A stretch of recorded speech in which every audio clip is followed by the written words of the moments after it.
Now, for some, it is the 2012 Republican dream ticket. That would be Mitt Romney and House Budget Committee Chairman Paul Ryan, both of whom will be joining me side by side in just a few short moments. But first, let's recap the big news this day out of Wisconsin as Congressman Paul Ryan announced that he will support Governor Romney for the GOP nomination. Let's take a look. We vote on Tuesday here in Wisconsin. Lots of my friends, family, and supporters are asking me, who do we think we should vote for? I have two criteria I am using to make my decision to vote in our primary Tuesday. Who is the best person to be president, who will make the best president, and who has the best chance of defeating Barack Obama. And in my opinion, Mitt Romney is clearly that person. Now, Paul Ryan's decision comes in the same week that both Senator Marco Rubio of Florida and former President George H.W. Bush also endorsed Governor Romney. Now, take a look at this historic scene. Yesterday, it was in Houston, Texas. Time when to hold them, a time when to fold them. Well, I think it's time for people to all get behind this good man. And some of them have waged a very good fight. And I'd say that about some of his opponents. But we're so convinced, and mainly because we've known Mitt for a long time, that he's the man to do this job and get on and win the presidency. And joining me tonight for the first time together on national television since this morning's big endorsement are Republican presidential candidate Mitt Romney and the House Budget Committee Chairman Paul Ryan of Wisconsin. Well, Wisconsin actually become very important. Did you think, Congressman Ryan, that Wisconsin would be as important as Iowa, New Hampshire, South Carolina, Florida, and Nevada? No, actually, Sean, quite frankly, I didn't. We haven't had an important Republican primary since 1980. So it's kind of a surprise to us here in Wisconsin that we're relevant. We moved it up a little bit. So we're really excited here in Wisconsin, and I'm hoping that we deliver Wisconsin for Mitt Romney on Tuesday. Yeah, well, we did change the rules a little bit, proportional distribution of delegates. I know some people like it, Governor Romney. Some people didn't like it. They wanted to make it winner take all, but this is the process that it's been. Look, let me ask you, this was a big week for you. I mean, you got huge endorsements, the former president, Senator Marco Rubio, and Paul Ryan. Now, some would argue that Paul Ryan should be the VP, and some like Marco Rubio. Does Marco Rubio get an edge because he went first in terms of the endorsement if you win the nomination? Well, I think I'd take George Herbert Walker Bush if you were just willing to do it. But he's got more experience, that's for sure. He's got more experience. I'm delighted with the support both of Senator Marco Rubio and Congressman Paul Ryan, and of course the former president. This has been an extraordinary week for me, and I'm really pleased to have their help. And I think this is all about consolidating our strength and making sure that we take to America a very different vision for the future than that which is presented by President Obama. One of the biggest challenges I think that a lot of people are concerned about, and I'll ask both of you about it, is this issue of, okay, the nomination process has been hard. And it's not over, Governor, if you get the nomination, how does this party come together? What are the things that you would want to say?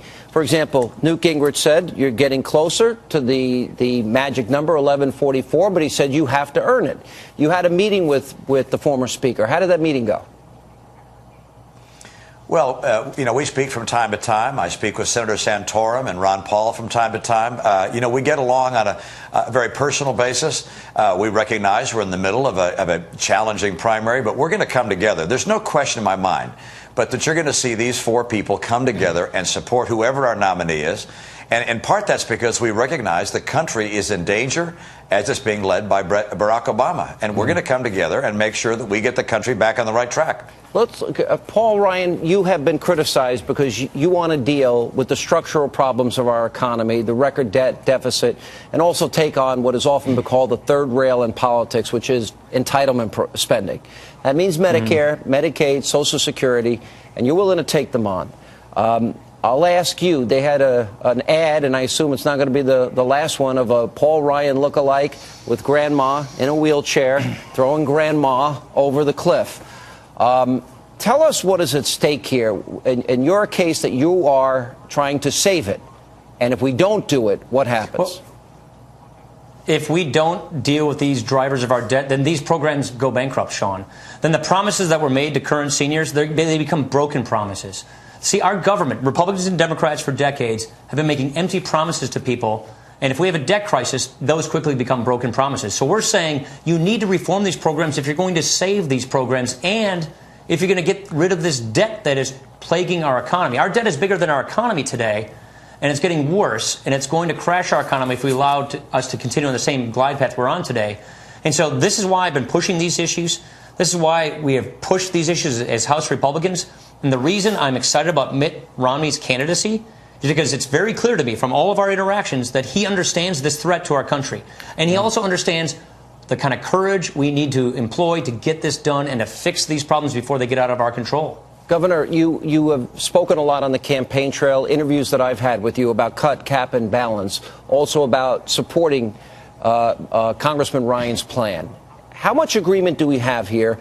And do you see the willingness within the American people to really deal with the structural problems of entitlements, which we have been told for decades politicians can't touch for fear of a political reprisal from the voters? Well, first of all, I think we have to step back and tell the American people something they may not know, which is President Obama ended Medicare as we know it. President Obama cut $500 billion out of Medicare, killing, in some respects, Medicare Advantage, which is part of Medicare. He went after Medicare not to balance it, not to make it permanent and make sure that it stays there for coming generations. He cut it to pay for Obamacare, which the great majority of Americans don't want. So this is the president who cut Medicare. Paul Ryan and I and Senator Wyden, a Democrat, come together to say, how can we save Medicare for future generations? We put forward a proposal, and Congressman Ryan and I are in the same position with regards to making sure we save Medicare. For current retirees, there's no change. But for people coming up that are in their 20s, 30s, 40s, early 50s, we want Medicare to be there for them as well. I would say, Sean, the Obamacare reforms on Medicare, it's just part and parcel of the kind of agenda that they've been driving through the country. He wants to put 15 bureaucrats in charge of running Medicare, 15 bureaucrats in charge of price controls, which leads to denied care for current seniors.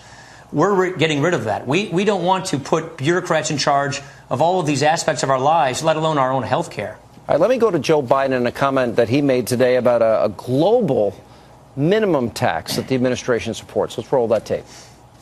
For years, American manufacturers have faced one of the highest tax rates in the world. We want to reduce that by over 20%. We want to drop the rate, particularly for high-tech manufacturers like you, Mr. President, even further than the 20%. We want to create what's called a global minimum tax, because American taxpayers shouldn't be providing a larger subsidy for investing abroad than investing at home. Now, Governor Romney, as of Sunday, Obama's corporate tax rates will be the highest in the entire world as Japan drops their rates. Vice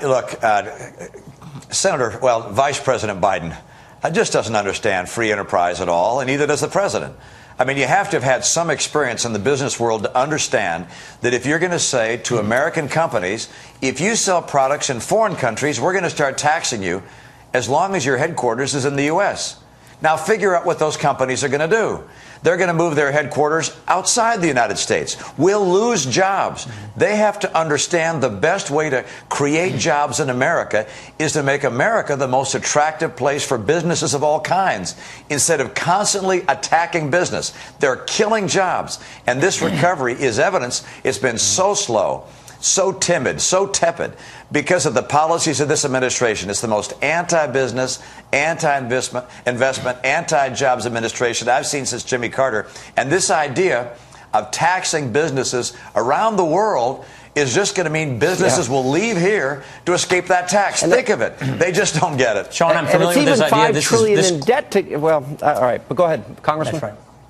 Well, I was just saying, this idea is really popular in Europe. They call it tax harmonization. And it's the idea that government comes first, taxpayers and businesses come second. So we need to all agree that we're going to have big governments. And so let's make sure that we don't lower tax rates to put our countries at a competitive advantage with other countries and have higher tax rates for everybody.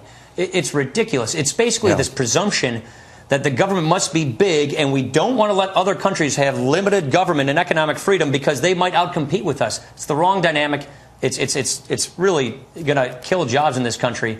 And this just shows you part and parcel of the kind of ideas that they're going to give us in the second term if they ever get one. Well, on top of the $5 trillion of new Obama debt, it's going to be very interesting to see if they're able to sell that one to the American people, sort of like their plan for Russia. Just wait till I get reelected. Then we'll take care of that missile defense. Tell Vladimir for us. But Guys, thank you both for being with us, and we appreciate it. And good luck on Tuesday in Wisconsin, Governor, and thanks for being here.